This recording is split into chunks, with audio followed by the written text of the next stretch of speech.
আরিফ বাবা, অনেক রাত হলো তো, খেয়ে নাও। আর নামাজ কি পড়েছিস? ওহ মা, এই এক কথা প্রতিদিন ভালো লাগে না। আর নামাজ পড়ে কি হবে? আমি যা চাই তা তো পাই। আরিফে কি কথা বলছিস? আমার অনেক বন্ধু কত সুখে আছে আর আমি এখানে আটকে আছি।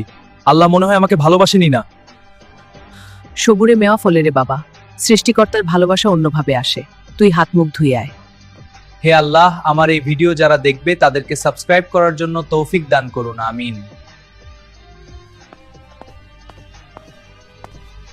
দাদা ভাই।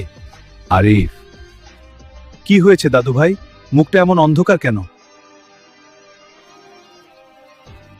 দাদা ভাই, আমার কেন যেন মনে হয় আল্লাহ আমাকে ভুলে গেছেন। আমি এত চেষ্টা করছি একটা চাকরির জন্য। দাদা ভাই, আমার কেন যেন মনে হয় আল্লাহ আমাকে ভুলে গেছেন। আরিফ, আল্লাহ কাউকে ভোলেন না, তুমি ধৈর্য ধরো। একটা গল্প শোনো। এক লোক মরুভূমিতে তার উট হারিয়ে ফেলেছিল। সেই উটের পিঠেই ছিল তার সব খাবার আর পানি। মৃত্যু নিশ্চিত ভেবে সে বাবা, এত হতাশ হইও না।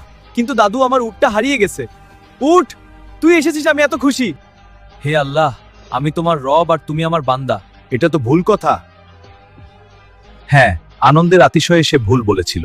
কিন্তু জানো আরিফ, মহান আল্লাহ তার বান্দার তওবায় ওই লোকটার চেয়েও বেশি খুশি হন। তিনি তোমাকে ভুলে যাননি, বরং তিনি তোমাকে ধৈর্য শেখাচ্ছেন।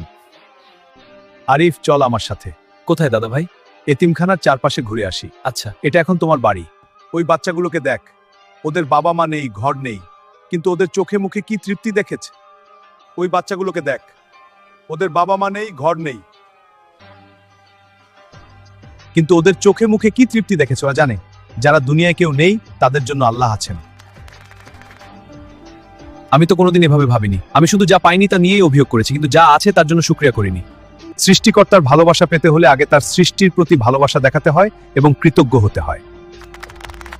তিনি তো বলেছেন, তোমরা যদি কৃতজ্ঞ হও তবে আমি অবশ্যই তোমাদের নিয়ামত বাড়িয়ে দেব।